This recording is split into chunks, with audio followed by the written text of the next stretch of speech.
get down to an area of BLM land where it's basically called knolls. It's on the BLM map, the label of it on knolls, and I'm starting to think that any of that BLM land that has a big hill on it, they just generically call knolls, and it may not have an actual name for it, but I'll definitely drop the GPS coordinates here for you so that you can check that out. And it's just a little bit south of Saratoga Springs, Utah. It's right off the road, really easy to find, up against the lake here. And I was talking to a guy that he comes down this way regularly, so he was saying that within the last couple months they've actually put a fence and blocked off this area, and I'm really curious to see when we get there if it's actually going to be fenced off, especially since it's starting to get a little bit dark out, and if it is fenced off, then I'm going to have a plan B in place for where we're going to be at tonight, so we'll see.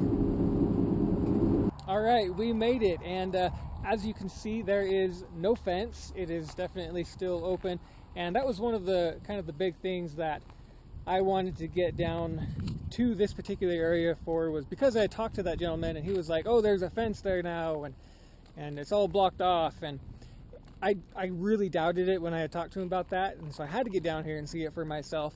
And what he may have been talking about was this area over here. There is a fence up on the side of the road. It's open though.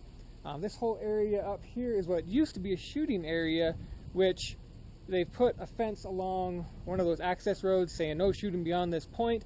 I don't know if you can see it in the background, but there's a whole lot of headlights up there, and I just heard a gunshot. So there still is on the west side. You may still get some shooting going on there. It may be reopened since the last few months I was here. And there you go. I need a trailer like that, right? So as of October 2016, they did have that fence there. It is open. You can get into that area. And actually on that side of the road, on that side of the fence, that's BLM land too. So if you wanted to be up in that area away from the water, you can definitely do that. I'm going to walk over to the map here so that you can see. And again, I am going to drop the GPS coordinates down in the video and in the description and whatnot. But here we've got a UR here and a UR here. We are actually at this one right here. So we're going to come down and be right there, right by the water. So let's go find ourselves a camping spot. Alright, this is one of the places that we've been before a few months ago, and I am so excited that it hasn't been trashed yet. The last time we were here, we picked up a whole bunch of trash right along this area here. We rebuilt this fire pit. It's been knocked in a little bit since then, but it's totally rebuildable. So it's really exciting to see that it's not as bad as it was. What's really interesting for this time of year possibly, or whatever the case may be, but the water is so far back. In order to get down to it, maybe dip your toes in or anything like that, you'd have to walk, because anything on this side of the road is all blocked off from vehicles. So this is the perfect place for where we were at, especially with the kids, because it's all, the door to the trailer ended up right here in a little bit of a rocky area. So we didn't track in hardly any dirt at all into the trailer. It worked out really, really well. I really like this particular spot. I definitely recommend it if you're going to come down into this area. It's right almost at the end of the road. You could actually go almost, right to the end of it if you're looking to be a little bit more isolated away and secluded from anybody else that may be out here. But that's this area. We're actually going to go find a new spot, so we can always, always exploring, always checking out something different. So I wanted to jump out real quick, give you guys a little bit of a tour of this particular spot that I really enjoyed, so that you can enjoy it too. Let's go explore.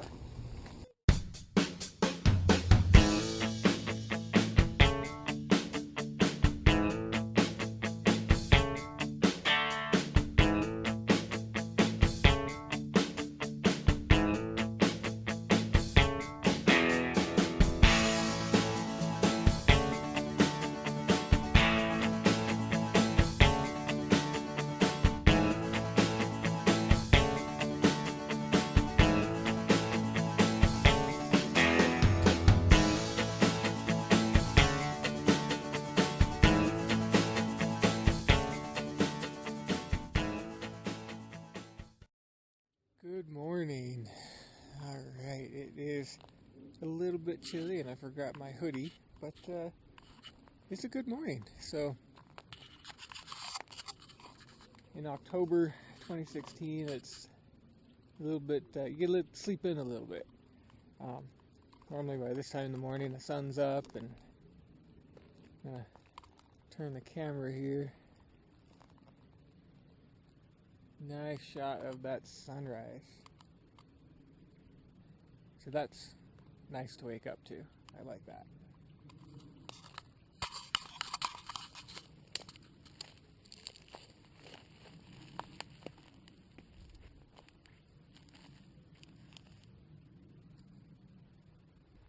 This road that I'm coming up to here, it's a little bit narrower.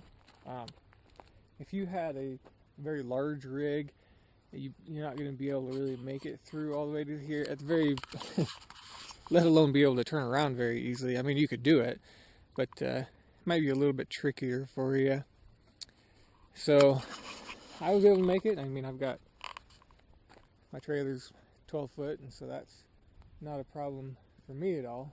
But if you're worried about any little brush, it's not really brush that is going to scratch up anything. It's just really soft stuff. But if you're worried about that on the side of it too, then you'll be rubbing up on it just on your tires and whatnot. So I've also done a axle flip kit on my trailer, so it's a little bit higher, a little more ground clearance. It would make me a little bit nervous if I hadn't done that, because I'd probably be scraping a little bit more than I already am. So I just took a picture. I had the GoPro on picture instead of video, and I just spent the last 45 seconds or so talking to a camera, not recording. Go figure, right? So this is the top area that where we've got the loop here where it comes around. That's one of the tricky points to where I'm at. If I were to have someone come down this little road in the middle of the night, and they didn't want to go up the little hill right here, they'd have to turn around right next to where I'm at. So just keep that in mind if you're wanting to go back to that spot. Just one other note that I wanted to kind of go over real quick is the logistics of coming out to really any spot, but this one specifically is about 18 miles from the freeway, where you would come off in Lehigh, Utah. So Lehigh is the main exit that you'd come off, about 18 miles to here. Making some assumptions here of about 10 miles per gallon and about $2.50 in gas, it would cost you roughly $10 round trip to come all the way out and back to the freeway. $10. So just keep that in mind. So it is a lot cheaper than, paying 15 to 20, 25 bucks, whatever, for somewhere that may not have any hookups, facilities, or anything anyway. So just wanted to throw that out there.